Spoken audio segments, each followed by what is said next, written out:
Hello everyone, this is जय पटेल। आज की इस वीडियो में हम बेसिकली डिस्कस करने वाले हैं हमारे फिज़िक्स के चैप्टर नंबर 4 के बारे में, और इस चैप्टर का नाम है मूविंग चार्जेस एंड मैग्नेटिज्म। तो आज के इस वीडियो में मैं आपको बेसिकली बताऊंगा कि कौन कौन सी चीज़ें इंपॉर्टेंट है आपके एमसीक्यू के लिए, यानी कि कौन कौन सी चीज़ें आपको पूछी जा सकती है आपकी गुडसेट के एग्ज़ाम में और आपके बोर्ड के अंदर जो एमसीक्यूज़ आते हैं एक मार्क्स के उसके अंदर, और कौन कौन सी थियरीज़ इम्पॉर्टेंट हैं आपके पार्ट बी के लिए, यानी कि कौन कौन सी थियरीज़ आपको लिखने के लिए पूछी जा सकती है, जिसमें आपको डिस्क्रिप्टिव क्वेश्चन लिखना होता है, जिसके अंदर आपको डेरिवेशन जो है वो पूरे के पूरे प्रूफ करने होते हैं, यानी कि 2 मार्क्स के 3 मार्क्स के जो क्वेश्चन होते हैं वो। तो मैं आपको बहुत ही बढ़िया तरीके से बताऊँगा कि आपको किस तरीके से सारी प्लानिंग करनी है। मैं फिर से बता दूं कि ये जो वीडियो है वो बेसिकली 2 एग्ज़ाम को टारगेट करता है। एक हमारी गुजरात बोर्ड की जो एग्ज़ाम है जो कि मार्च के महीने में आएंगी उसको, और दूसरी हमारी गुडसेट 2022 की एग्ज़ाम। तो ये वीडियो टारगेट करता है इन 2 एग्ज़ाम्स को, और हम इन्हीं 2 एग्ज़ाम्स को फोकस करके आज के इस वीडियो के बारे में डिस्कशन करेंगे। ओके, सबसे पहले यहाँ पर इंट्रोडक्शन दे रखा है, तो introduction is not that much important. Okay, मैं आपको थियरीज़ के बारे में सीधा बताऊंगा। ये हमारी पहली थियरी है, मैग्नेटिक फोर्स के बारे में हमें पढ़ने के लिए बताया गया है इसमें। तो मैग्नेटिक फोर्स के जो सोर्सेज कौन कौन से हैं, उनके फील्ड्स के बारे में जो डिस्कशन है वो सारी की सारी डिस्कशन यहाँ पर दी रखी है। ठीक है, तो यहाँ से आपको ये वाला जो इक्वेशन है फोर्स का, ठीक है, force due to an electric field, ये काफ़ी अच्छे से आना चाहिए इक्वेशन। ठीक है, ये बहुत ही इंपॉर्टेंट इक्वेशन है। तो इस इक्वेशन के ऊपर से आपको बहुत सारे एमसीक्यूज़ पूछे जाएंगे, तो आपको एमसीक्यू के लिए इस पोर्शन को प्रिपेयर करना पड़ेगा। फिर मैं जो चीज़ें हाईलाइट कर रहा हूँ वो चीज़ें आपको हाईलाइट करते जानी है आपके बुक के अंदर। ठीक है, अपनी जो एनसीईआरटी की टेक्स्ट बुक है वो आप बाहर निकाल दो, और जिन जिन चीज़ों को मैं हाईलाइट कर रहा हूँ अपनी बुक में हाईलाइट करते जाओ। साथ ही में मैं इस पीडीएफ में जो कोई भी डिस्कशन करूँगा उसकी जो पीडीएफ की लिंक होगी, यानी कि जो उसकी ड्राइव की लिंक होगी, वो मैं यहाँ पर डिस्क्रिप्शन बॉक्स में डाल दूँगा, ताकि आप इसे वहाँ से एक्सेस कर सको और इस पीडीएफ को देख सको। ठीक है, अब जो नेक्स्ट टॉपिक है वो है मैग्नेटिक फील्ड लॉरेंट्ज फोर्स। ओके, तो लॉरेंट्ज फोर्स की जो थियरी है वो आपको पार्ट बी में 2 या तो फिर 3 मार्क्स में पूछी जा सकती है, और साथ ही में इसका जो इक्वेशन है वो काफ़ी इंपॉर्टेंट है। इसके इक्वेशन के ऊपर से आपको ज़्यादा डिफ़िकल्ट एमसीक्यूज़ नहीं पूछे जाएंगे एग्ज़ाम के अंदर, लेकिन आपको इसकी एप्लीकेशन पता होनी चाहिए काफ़ी अच्छे तरीके से। ठीक है, और इसके लिए यहाँ पर देखिए ये कुछ केसेस हैं, इन केसेस को आपको काफ़ी अच्छे से पढ़ना पड़ेगा, बिकॉज ये जो सारे केसेस हैं ये आपको पूछेंगे नहीं एग्ज़ाम में, लिखने के लिए नहीं पूछेंगे, इसलिए आपको इसके रटना नहीं है, लेकिन इन्हें समझना है, इनकी अंडरस्टैंडिंग आपके पास होनी चाहिए। ठीक है, और ये जो सारे केसेस हैं वो आपको एग्जाम में पूछे जा सकते हैं in the form of MCQs, यानी कि इनके कॉन्सेप्ट यूज़ करके आपको एमसीक्यूज़ पूछे जा सकते हैं। तो आपको एमसीक्यू के लिए इसे करना पड़ेगा। राइट, आगे बढ़ते हैं यहाँ पर। ओके, यहाँ पर ये देखिए इक्वेशन दिख रहा है आपको, F is equal to q v cross B q v B sine theta. ठीक है, n vector which is a unit vector, तो ये डायरेक्शन वेक्टर। तो ये सारी चीज़ें जो है छोटे छोटे इक्वेशंस हैं, इनको आप हाईलाइट कीजिए, एक शॉर्ट नोट की आपकी जो बुक है उसमें लिखिए इन सभी चीज़ों को। ठीक है, बेसिकली हम आज के इस वीडियो में क्या कर रहे हैं, तो हम एनसीईआरटी को डिकोड कर रहे हैं। ठीक है, एनसीईआरटी के अंदर कहाँ कहाँ इंपॉर्टेंट एलिमेंट्स छुपे हुए हैं, हम उन सभी एलिमेंट्स को ढूंढेंगे और उनको अच्छे से, मतलब कुछ मिस ना हो जाए वो हमें ध्यान देना है। ठीक है, और आप अपनी बुक में साथ साथ देखते जाइए ये सारी चीज़ें। यहाँ पर देखिए, यहाँ पर कुछ यूनिट्स के बारे में दे रखा है। ठीक है, तो ये सारे यूनिट्स के बारे में आपको पता होना चाहिए। आपने ऑलरेडी ये सारी चीज़ें पढ़ी होगी, आपने एमसीक्यूज़ भी बहुत सारे सॉल्व किए होंगे इस चीज़ के ऊपर से, लेकिन फिर भी मैं यहाँ पे आपको आपका जो रिवीजन है उसमें भी हेल्प कर रहा हूँ थोड़ी बहुत। तो आप ध्यान से इस वीडियो को पूरा देखें। ठीक है, आधा मत देखना, इस वीडियो को पूरा देखना। ठीक है, ये जो छोटी छोटी इंपॉर्टेंट चीज़ें हैं इसे आप अपनी टेक्स्ट बुक में हाईलाइट करें, लास्ट मोमेंट रिवीजन में आपको काफ़ी हेल्प करेगा। अब यहाँ पर जो टेबल 4.1 है उसमें क्या है, order of magnitudes of magnetic fields in a variety of physical situations. ये इतना ज़्यादा इंपॉर्टेंट नहीं है। ठीक है, तो इसको आपको ज़्यादा फोकस करने की ज़रूरत नहीं है इसके ऊपर। अब जो आया वो कौन सा टॉपिक है, magnetic force on a current carrying conductor. Very important theory guys, ये जो पूरी की पूरी इंपॉर्टेंट ये जो थियरी है वो बहुत ही ज़्यादा इंपॉर्टेंट है। इसके अंदर आने वाले जितने भी इक्वेशंस हैं उन सभी इक्वेशंस को आप ध्यान से पढ़ें। ठीक है, उन इक्वेशंस को किस तरह से लाया गया वो पूरी प्रोसीजर आपको समझनी पड़ेगी, क्योंकि ये जो थियरी है वो आपको पार्ट बी में पूछी जा सकती है लिखने के लिए, और साथ ही में इसके एमसीक्यूज़ तो आपको पूछे जाएंगे। अब आया है एग्जाम्पल 4.1, काफ़ी इंपॉर्टेंट एग्जाम्पल है। क्यों बता रहा हूँ, बिकॉज इस एग्जाम्पल के ऊपर से आपको एमसीक्यू दिख सकते हैं। कौन सा इक्वेशन, तो mg is equal to ILB। इस इक्वेशन के ऊपर से आपको कोई भी एक, यहाँ पर देखिए टोटल 5 क्वांटिटीज़ है, इसमें से आपको कोई भी 4 क्वांटिटी दे दी होगी in the form of a problem, और उसमें से आपको 5वीं क्वांटिटी जो है उसको फाइंड करना पड़ेगा। तो ये मैं बता दूं, इस चैप्टर में से आपको MCQs बहुत ही ईजी देखने को मिलेंगे। तो मेन इंपॉर्टेंट चीज़ क्या है कि आपको सारे के सारे इक्वेशंस अच्छे से याद होने चाहिए। अगर आपने इक्वेशंस को अच्छे से पढ़ा होगा तो आप MCQs को आसानी से सॉल्व कर पाओगे। Example 4.2 again very important example, ठीक है, तो इसको कर लीजिएगा आप। फिर आ रहा है motion in a magnetic field. तो ये motion in a magnetic field वाली जो पूरी की पूरी आपकी थियरी है, ये थियरी मैं आपसे कहूँगा कि आप इसको पढ़िए, अच्छे से समझिए, then you can move forward, ठीक है। ये जो कुछ चीज़ें हैं मैं हाईलाइट कर रहा हूँ, उन चीज़ों को आप हाईलाइट करते जाइएगा, ठीक है। ये जो mv²/r = QVB, ये वाला जो इक्वेशन है, ये इक्वेशन बहुत इंपॉर्टेंट है, ठीक है। फिर ये जो चीज़ें मैं हाईलाइट कर रहा हूँ, प्लीज़ आप ये सारी चीज़ें अपने टेक्स्ट बुक में हाईलाइट कर लीजिए, बिकॉज ये सारी इक्वेशंस जो है, ये सारे जो एलिमेंट्स है, ये देखिए t = 2π/ω = 1/v, ये सारी जो चीज़ें हैं ये आपको MCQ के लिए बहुत ज़्यादा काम में आएगी। तो मेरी तो आपसे यही एडवाइस रहेगी कि आप इसे एक नोटबुक में भी लिखते जाइए साथ साथ, ठीक है।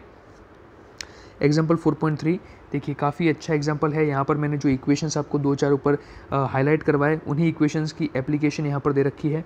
तो ऐसा कुछ भी नहीं है कि आपको बाहर से कुछ पूछते हैं, सब कुछ अंदर से होता है, लेकिन आपको ढूंढना आना चाहिए, आपको पढ़ना आना चाहिए, पता होना चाहिए कि भाई कौन सी चीज़ कहाँ पर है, ठीक है। इसमें ज़्यादा टाइम जाता नहीं है, बस आपको ऊपर ऊपर से देखना है, मोटी मोटी नज़र फेरनी है और आपको पता चल जाएगा, ठीक है। एक और चीज़ कि जो एग्जाम्पल होते हैं ना, एग्जाम्पल, ये एग्जाम्पल ऐसा नहीं है कि आपको सिर्फ पार्ट बी में ही पूछे जाएंगे, ये आपको MCQ के फॉर्म में भी पूछे जा सकते हैं। या तो फिर जो बड़े बड़े एग्जाम्पल हैं जिनके अंदर छोटे छोटे पॉइंट्स में जो डिवाइडेड होते हैं, वैसे एग्जाम्पल भी आपको उसमें से कोई एक पॉइंट उठा के MCQ में रख देगा और फिर आपको उसे सॉल्व करके उस पर्टिकुलर MCQ को सॉल्व करना पड़ता है, ठीक है। अभी जिस स्पीड में मैं बोल रहा हूँ, अगर ये स्पीड आपको स्लो लग रही है और अगर ये वीडियो लेंथी बन रहा है, तो मेरी आपसे रिक्वेस्ट रहेगी कि आप इसको 1.5x स्पीड पे देख लीजिए, ताकि आपका जो वीडियो है वो फटाफट से पूरा हो जाए, ओके। अब यहाँ पर देखिए, motion in combined electric and magnetic fields, यानी कि भाई इलेक्ट्रिक और मैग्नेटिक फील्ड दोनों अप्लाई हो रहे हैं, ठीक है। तो वैसे केस में यहाँ पर आपको जो मोशन होता है उसके बारे में डिस्कशन की है।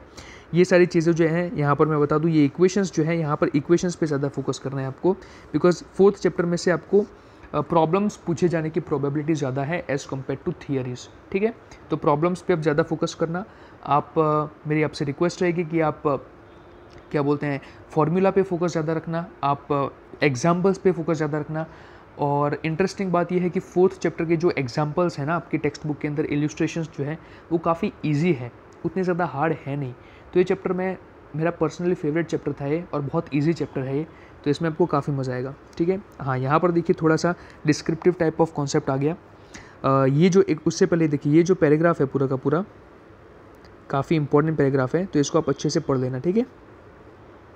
इसमें से आपको MCQ दिख सकता है। Cyclotron again it's a very important topic. ये इंपॉर्टेंट टॉपिक रहेगा आपके थियरी के लिए, राइट।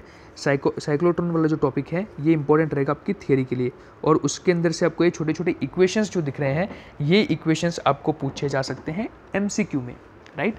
तो इन इक्वेशंस पे से आपको MCQ पूछे जाएंगे। साइक्लोट्रॉन में से बस एक ही वैरायटी का MCQ बन सकता है, और वो है इस इक्वेशन के ऊपर से T = 2πm/QB। इसके ऊपर से आपको एक MCQ दिख सकता है। उसके अलावा ये जो पूरी की पूरी थियरी है वो आपको 3 मार्क्स में पार्ट बी में पूछी जा सकती है। इससे ज़्यादा आपको साइक्लोट्रॉन में कुछ करने की ज़रूरत नहीं है।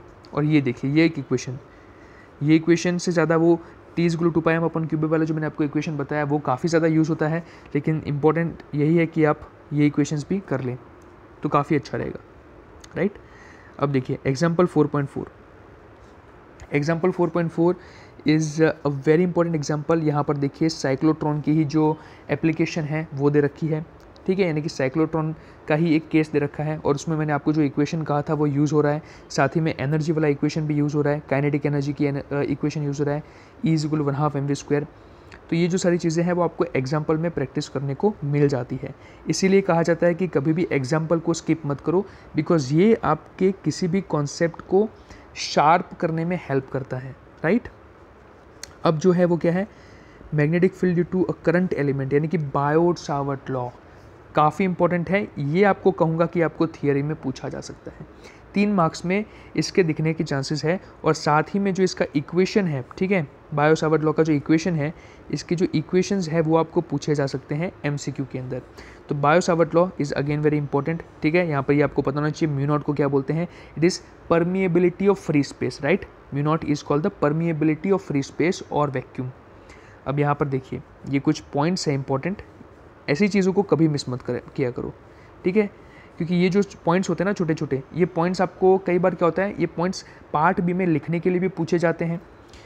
अगर आपको सारे पॉइंट याद ना रहे, लेकिन आपको अगर थोड़े बहुत पॉइंट भी आते हैं तो आप लिख सकते हो उसके अंदर थियरी में, ठीक है। लेकिन देखिए हम साइंस के स्टूडेंट्स हैं, इसलिए MCQ भी हमें पूछे जाते हैं। तो MCQ के लिए आपको अगर प्रिपेयर रहना है और अगर आप MCQ में चाहते हैं कि आपको मार्क्स मिले, तो इम्पोर्टेंट यही रहेगा कि आप सारे के सारे पॉइंट्स अच्छे से पढ़ें, उनको समझें, उनकी एप्लीकेशन को समझें और उसके बाद आगे बढ़े, तभी आप MCQ में अच्छा स्कोर कर पाएंगे, राइट।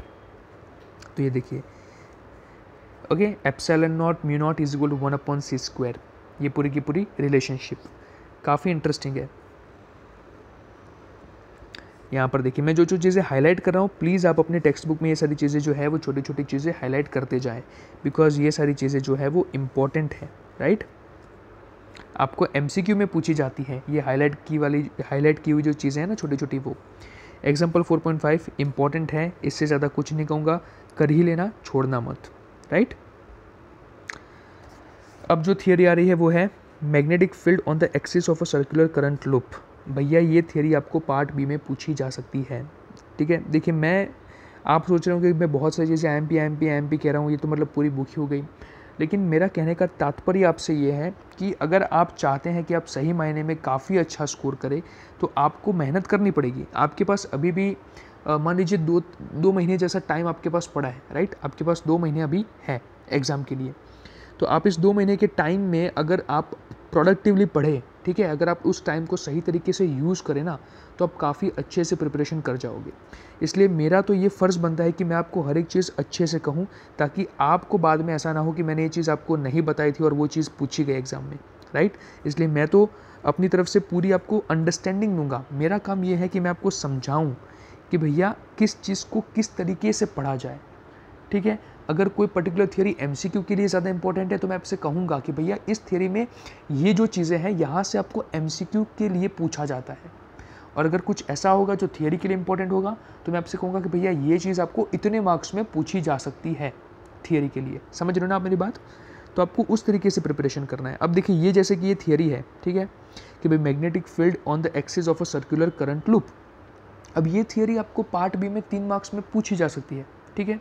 और उसी के साथ साथ इसके अंदर मैंने आपको ये जो इक्वेशंस हाईलाइट करके दिखाए, ये इक्वेशंस के ऊपर से आपको क्या दिख सकते हैं, MCQs दिख सकते हैं, सही है। तो आपको उस तरीके से सोचना पड़ेगा कि भैया कौन सी चीज़ में से कौन कौन सी चीज़ें पूछी जा सकती है। अब बच्चे क्या गलती करते हैं कि भाई कोई थियरी कॉम्प्लेक्स दिख रही है, उनको पढ़ने में मज़ा नहीं आ रहा है, तो वो उनके इक्वेशंस को भी छोड़ देते हैं कि भैया ये तो थियरी करनी नहीं है। लेकिन इक्वेशंस को मत छोड़ा करो यार। अगर थियरी के डेरिवेशन याद नहीं रह रहे चलता है, लेकिन इक्वेशंस जो है वो बहुत इंपॉर्टेंट है। इक्वेशंस के ऊपर से आप प्रॉब्लम्स भी सॉल्व कर सकते हो, ठीक है। 2-2 मार्क्स के जो सम पूछे जाते हैं उनको सॉल्व कर सकते हो। आप MCQs को भी काफ़ी आसानी से सॉल्व कर लोगे अगर इजी MCQ पूछ लिया, लेकिन अगर आप उस MCQ को इसलिए नहीं कर पाए क्योंकि आपको फॉर्मूला नहीं पता था, तो काफ़ी दुख होता है, राइट। देखिए ये आपको राइट हैंड रूल और ये सारी चीज़ें समझा रखी है। राइट हैंड थंब रूल क्या होता है वो। अब आया है एग्जाम्पल 4.6, इंपॉर्टेंट एग्जाम्पल, ठीक है। इससे ज़्यादा कुछ नहीं कहूँगा, यहाँ से आपको MCQs दिख सकते हैं, ठीक है। यहाँ पर ये जो कॉन्सेप्ट है ABC पॉइंट वाले, इनमें से आपको नॉलेज बेस्ड MCQs दिखेंगे। एग्जाम्पल 4.7 VVIP यानी कि वेरी वेरी इंपॉर्टेंट, ओके। तो इसको तो बिल्कुल मत छोड़ना। अब आ रहा है एम्पियर्स सर्किटल लॉ। भैया amperes circuital law one of the most important theories of this entire chapter number 4 की सबसे ज़्यादा इंपॉर्टेंट थियरीज में से ये एक थियरी है, राइट। तो इस थियरी को आप मिस मत करना। ये जो इक्वेशन है वो भी बहुत ही इंपॉर्टेंट है। इसको ये देखो, ये एम्पिरियन लूप के बारे में भी ये दिखा रखा है, तो ये सारी चीज़ें समझनी है आपको, ठीक है। ये 3 पॉइंट्स हाईलाइट कर देना, इंपॉर्टेंट है, right. This 3 points are important. Equation is important, this equation is also important. तो इस इक्वेशन को हाईलाइट कर लेना। ये जो इंपॉर्टेंट छोटे छोटे हाईलाइट्स कर रहा हूँ वो सारे MCQ के लिए और आपके छोटे छोटे प्रॉब्लम्स के लिए इंपॉर्टेंट है, ठीक है। और these are the cases. Infinite wire के लिए जो केसेस बन रहे हैं उसके बारे में पूरी की पूरी इंफॉर्मेशन दे रखी है। All of this are important, not theory wise, लेकिन इन केसेस को पढ़ना पड़ेगा ताकि आप एमसीक्यू कोई भी आपको तरह का पूछा जाए 2-3 केसेस को मिक्स करके, तो फिर 2-3 कॉन्सेप्ट को मिक्स करके, तो आपकी जो क्लैरिटी है ना, द क्लैरिटी ऑफ माइंड, वो बनी रहे। ठीक है, आप माइंड में क्लियर रहो, एक आपकी पूरी जो चेन है ना, वो चेन एकदम सीधी बंधी होनी चाहिए, बीच में से वो टूटी नहीं होनी चाहिए, नहीं तो फिर वो कड़ी जुड़ नहीं पाएगी। इसलिए आपको सारी चीज़ें अच्छे से समझनी है। अब यहाँ पर आ रहा है example 4.8। Example 4.8 is very important example. ठीक है, तो इसको आपको छोड़ना नहीं है। इस एग्जाम्पल को आप प्लीज़ प्लीज़ प्लीज़ अच्छे से समझ के करना। अगर इसको समझ में ना आए आपको तो आप अपने टीचर से पूछिएगा, यूट्यूब पे बहुत सारे वीडियोस अवेलेबल है, लेकिन इस एग्जाम्पल को छोड़ना मत। ठीक है, अब आ रहा है the solenoid and the toroid. भैया सोलेनॉइड और टोरॉइड के इंपॉर्टेंस के बारे में अब आपको क्या ही बताऊं, काफ़ी इंपॉर्टेंट थियरी है। सोलेनॉइड की और टोरॉइड की आपको डेफिनेशन पूछी जा सकती है, उनके बारे में थोड़ा डीप में पॉइंट्स पूछे जा सकते हैं, उनके इक्वेशन का डेरिवेशन पूछा जा सकता है कि भैया सोलेनॉइड का इक्वेशन जो है उसको आप डिराइव करके दिखाओ। ठीक है, हालांकि ये चीज़ हाँ यहाँ पर रही ना, ये देखिए ये फिगर जो है, ये फिगर आपको अच्छे से आनी चाहिए ड्रॉ करनी। ठीक है, कैसे ड्रॉ करते हैं ये देखिए, सोलेनॉइड के अंदर किस तरह का होता है स्ट्रक्चर, ये आपको पता होना चाहिए। तो solenoid is a very important theory.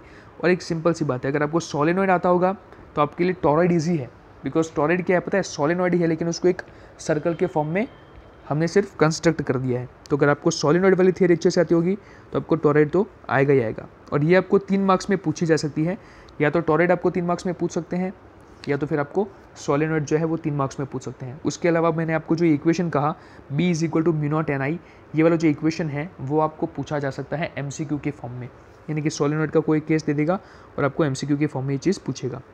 और उसी की तरह से टोरॉइड का जो केस होगा उसका इक्वेशन ये रहा हमारे पास, ये देखिए ये फाइनल इक्वेशन ऐसा दिखेगा। ठीक है, तो ये सारे इक्वेशंस आपको याद होने चाहिए, राइट। आगे बढ़ते हैं, PDF लोड हो रही है। ओके, अब देखिए यहाँ पर से एक एप्लीकेशन आ गई example 4.9। So this is again VVIP example, या तो फिर बोल दो मोस्ट इम्पॉर्टेंट एग्जाम्पल। ये एग्जाम्पल आपको MCQ के फॉर्म में पूछा जा सकता है, ये एग्जाम्पल आपको 2 मार्क्स में पूछा जा सकता है। तो इस एग्जाम्पल का इंपॉर्टेंस आप समझ ही गए होंगे। ऐसी छोटी छोटी चीज़ें मिस मत करना का, क्योंकि ये काफ़ी ईजी एग्जाम्पल है, ये उतना ज़्यादा हार्ड नहीं है, काफ़ी ईजी एग्जाम्पल है। तो आपको इसे करने में मज़ा भी आएगा बहुत ज़्यादा, क्योंकि यहाँ पर सीधा फॉर्मूला रखना है और फिर आंसर निकाल लेना है, राइट। मैग्नेटिक फील्ड फाइंड करना था। अब ये जो टॉपिक है बहुत इंपॉर्टेंट टॉपिक है, force between 2 parallel currents the ampere, right. इसमें ये फिगर जो है, ये फिगर आपको समझने में आनी चाहिए। एक second, okay. So this figure you should have to be knowing all the ideas about this figure. उसके अलावा ये वाला टॉपिक, मतलब सॉरी ये वाला इक्वेशन काफ़ी इंपॉर्टेंट, मैग्नेटिक फील्ड का आपको पता ही है। बार बार मैं वो इसलिए बता रहा हूँ क्योंकि ये इक्वेशन को काफ़ी ज़्यादा इंपॉर्टेंट है, आपको अलग अलग तरीके से पूछेगा इसके ऊपर से प्रॉब्लम्स, राइट। और ये आपका फोर्स का इक्वेशन, इसके ऊपर से जो द फोर्स बिटवीन 2 वायर्स, ठीक है, दोनों ऑपोजिट डायरेक्शन में लगते हैं, इसलिए उनके जो साइन होते हैं वो डिफरेंट होते हैं, राइट। और उसके अलावा ये जो इन्फॉर्मेशन है यहाँ पर, इतनी इन्फॉर्मेशन काफ़ी अच्छी तरीके से आपको पढ़ लेनी है, क्योंकि वहाँ से आपको क्या दिखने को मिल सकते हैं, छोटे छोटे MCQs, राइट। अब आ रहा है एग्जाम्पल 4.10। भैया आप बताने की ज़रूरत नहीं है, अगेन इसके अंदर जो छोटे छोटे पॉइंट्स हैं वहाँ से आपको MCQs पूछे जा सकते हैं डिवाइड करके। और इसमें आपको नॉलेज बेस्ड MCQs भी दिखेंगे, जैसे कि ये देखिए ये वाला जो पोर्शन है, तो ऐसी चीज़ें जो है यहाँ पर सॉल्यूशन में दे रखी है ना, तो ये जो नॉलेज बेस्ड MCQs होते हैं वो भी आपको पूछे जा सकते हैं। अब आया जो नेक्स्ट टॉपिक, वो क्या है, torque on current loop magnetic dipole, यानी कि torque on a rectangular current loop in a uniform magnetic field. उसके अंदर ये वाली जो फिगर है काफ़ी इंपॉर्टेंट, राइट, काफ़ी इंपॉर्टेंट इक्वेशंस, काफ़ी इंपॉर्टेंट, ये देखिए काफ़ी इंपॉर्टेंट, 4 मार्क्स में पूछी जाने वाली थियरी है। Tau is equal to IAB sin theta, one of the most important equations, right. ये आपका काफ़ी इंपॉर्टेंट इक्वेशन माना जाएगा। इस चैप्टर के अंदर से आपको इस इक्वेशन के ऊपर से इस बार आपके बोर्ड के एग्जाम के अंदर एक MCQ दिखेगा ही दिखेगा, दैट इज़ माई गारंटी। क्योंकि हर साल रिपीट होने वाला MCQ, इसके ऊपर से आपको एक आध एप्लीकेशन वाला, इस फॉर्मूला का एप्लीकेशन वाला आपको MCQ दिखने ही वाला है, ये लिख के रख लो। इसलिए इस टॉर्क वाले टॉपिक को तो मिस करना ही नहीं है, राइट। और इसमें से आपको थियरी भी पूछी जा सकती है, थियरी पूछे जाने के भी चांसेस काफ़ी ज़्यादा है। तो इसके इक्वेशंस को मत छोड़ना, छोटे छोटे इक्वेशंस है। और साथ ही में यूनिट्स आपको काफ़ी अच्छे से आने चाहिए, क्योंकि यूनिट के ऊपर से आपको बहुत सारे MCQs देखने को मिलते हैं, ठीक है। मैच द फॉलोइंग के फॉर्म में आपको दे रखे होंगे यूनिट्स। एक साइड आपको सारी क्वांटिटीज़ दे रखी होगी, एक साइड उन सभी क्वांटिटीज़ के यूनिट दे रखे होंगे और आपको मैच करना पड़ेगा, राइट। तो इस फॉर्म के अंदर आपको क्या होंगे, यूनिट पूछे जाएंगे, तो उसके लिए भी आपको प्रिपेयर रहना है। देखिए मैग्नेटिक मोमेंट का इक्वेशन NIA काफ़ी इंपॉर्टेंट इक्वेशन है। इस इक्वेशन को क्या होता है पता है, ये इसको हम बोलते थे मिडल इक्वेशन। क्यों? बिकॉज बहुत सारे प्रॉब्लम्स ऐसे होते थे जिसके अंदर जो फाइनल फार्मूला रखना होता था वो ये नहीं होता था, लेकिन जो बीच का फार्मूला होता है ना मैग्नेटिक मोमेंट को फाइंड करने के लिए, तो उसमें इस फार्मूला का काफ़ी ज़्यादा यूज़ होता है। तो इसलिए इसको हम मिडल फार्मूला कहा जाता था, मतलब मैं इसको मिडल फार्मूला कहता था। तो ये काफ़ी इंपॉर्टेंट फार्मूला है मैग्नेटिक मोमेंट का। तो ये छोटे छोटे फार्मूला जो होते हैं ना, ये दिखते नहीं है लेकिन ढूंढने पड़ते हैं। ये आपकी NCERT में सारी चीज़ें दे रखी है, लेकिन आपको इसे ढूंढना पड़ेगा, राइट। और उसके अलावा ये जो है ना, ये पैराग्राफ इम्पॉर्टेंट है, पढ़ना काफ़ी मज़ा आएगा, अच्छे से पढ़ना, ठीक है। अब आ रहा है example 4.11। Example 4.11 is a very important example. यहाँ पर ये पूरा का पूरा एग्जाम्पल है, आप देख सकते हैं D यानी कि 4 पार्ट में डिवाइडेड है, ठीक है। यहाँ पर आपको टोटल 4 पॉइंट्स दिख रहे हैं। तो यहाँ पर इसमें क्या हो सकता है, या तो इसमें से आपको चारों पॉइंट वाला आपको 4 मार्क्स में क्वेश्चन पूछ लेगा, यानी कि प्रॉब्लम पूछ लेगा पार्ट B के अंदर, या तो फिर इसमें से कोई एक पर्टिकुलर पॉइंट यानी कि B या तो C ऐसे कुछ उठा के MCQ के फॉर्म में इस तरह की वैरायटी जनरेट करके देगा। यही वाला पूछेगा, इसकी कोई गारंटी नहीं है, लेकिन इस तरह की वैरायटीज़ आपको पूछी जा सकती है। अब आ रहा है example 4.12, right. Example 4.12 is the Bhandara of knowledge based MCQs, right. यानी कि इस तरह की जो थियरीज़ वाले जो MCQs होते हैं, मतलब सॉरी एग्जाम्पल्स होते हैं, इन्हें आप प्लीज़ मत छोड़ा करो, क्योंकि यहाँ से आपको नॉलेज बेस्ड MCQs पूछे जाते हैं। ऐसे MCQs जो कि 10 सेकंड के अंदर अंदर आप टिक कर देते हो। जैसे ही आप स्टेटमेंट पढ़ते हो, ऑप्शंस चेक करते हो, आप सीधा आंसर टिक करते हो। लेकिन आप 10 सेकंड के अंदर अंदर कब टिक कर पाओगे, जब आपने इस तरह के एग्जाम्पल्स को सॉल्व किया होगा तो, अदरवाइज आप कुछ नहीं कर पाओगे, राइट। अब क्या है, circular current loop as a magnetic dipole. भाई देखो मैग्नेटिक डायपोल का तो कुछ भी आए ना मिस मत करना, ठीक है। मैग्नेटिक डायपोल का कुछ भी आए मिस मत करना। यहाँ पर ये जो इक्वेशंस है, हाँ ये थोड़ा कॉम्प्लेक्स है, लेकिन याद रखना पड़ेगा, प्लीज़ इसे याद रख लेना, बहुत इंपॉर्टेंट है, ओके। तो ये मैग्नेटिक डायपोल वाली जो पूरी की पूरी थियरी है, एक बार अच्छे से पढ़ लेना, बिकॉज ये बहुत ही इंपॉर्टेंट है। इसमें से भी आपको MCQs देखने को मिलेंगे, राइट। अब आगे बढ़ते हैं। The magnetic dipole moment of a revolving electron, बहुत इंपॉर्टेंट टॉपिक है, बहुत ही ज़्यादा, ठीक है। इसमें आपको ये फिगर ड्रॉ करनी आनी चाहिए, और ये जो पूरा का पूरा फॉर्मूला का डेरिवेशन है, ये आपको अच्छे से पढ़ना पड़ेगा। इसके अंदर जो छोटे छोटे इक्वेशंस आ रहे हैं, जैसे कि ये वाला इक्वेशन है, ठीक है, ये वाला इक्वेशन है, ये सारे इक्वेशंस आपके MCQ के लिए इंपॉर्टेंट है। तो इन सभी इक्वेशंस को आपको याद भी रखना पड़ेगा। और इसके अलावा ये वाला इक्वेशन देखिए, ये वाला इक्वेशन काफ़ी इंपॉर्टेंट है, दिस वैल्यू, ओके। इस वैल्यू को क्या कहा जाता है, ये आप अगर आपसे पूछ ले तो बोर मैग्नेटॉन, राइट। अब आगे बढ़ते हैं। ये जो टॉपिक है द मूविंग कॉइल गैल्वेनोमीटर, ठीक है। तो ये देखिए ये काफ़ी इंपॉर्टेंट टॉपिक है द मूविंग कॉइल गैल्वेनोमीटर। लेकिन उससे पहले ऊपर दिख रहा है आपको कुछ, ये जो सारी चीज़ें हैं, इन सभी चीज़ों को आपको आपकी टेक्स्ट बुक में हाईलाइट करते जाना है, ठीक है। Please don't miss this things, right. Moving coil galvanometer वाला जो टॉपिक है, ये आपको पार्ट B में पूछा जा सकता है 3 मार्क्स में। उसके अलावा इसका जो इक्वेशन है, that equation is also important. कौन सा इक्वेशन बता रहा हूँ मैं, देखिए tau is equal to NIAB वाला इक्वेशन तो मैंने आपसे कहा ही था कि भाई वो तो आगे ही हम एक थियरी में देख गए, ठीक है, टॉर्क वाली। लेकिन उसके अलावा ये वाला जो इक्वेशन है ना, दिस इक्वेशन इज़ इम्पॉर्टेंट, ठीक है। तो इस इक्वेशन को ध्यान से याद रख लेना, और इस थियरी को भी काफ़ी अच्छे से आपको पढ़ना पड़ेगा, राइट। फिर यहाँ पर कुछ पॉइंट्स देखेंगे बीच में, इन सभी पॉइंट्स को भी आपको काफ़ी अच्छे से पढ़ना है, ठीक है। शंट रेजिस्टेंस क्या होता है, कहाँ पर पैरेलल में लगाना है, कहाँ पर सीरीज़ में लगाना है, ये सारी चीज़ें जो है, ये सारे केसेस है आपको पूछे जा सकते हैं, ठीक है। ये वाला इक्वेशन देखिए, राइट। फिर ये वोल्टेज सेंसिटिविटी किसको बोलते हैं, तो φ/V is called voltage sensitivity, ठीक है। करंट सेंसिटिविटी किसको बोलते हैं, तो ये सारी चीज़ें इंपॉर्टेंट है। देखिए ये जो सारे इक्वेशंस हैं, मैं जो हाईलाइट कर रहा हूँ वो सारी चीज़ें आप अपनी टेक्स्ट बुक में हाईलाइट करते जाइएगा। फिर कुछ फिगर्स भी हैं इंपॉर्टेंट, ये देखिए सीरीज़ में कहाँ पर लगाना है, पैरेलल में कहाँ पर लगाना है, ये सारी चीज़ें।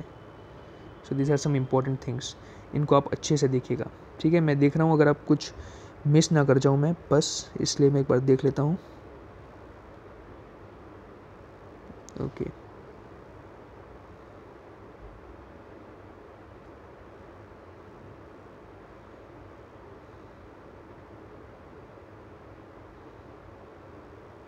तो ये पूरी की पूरी थियरी है, ये पूरा इक्वेशन किस तरह से आता है, किस तरह से नहीं आता है।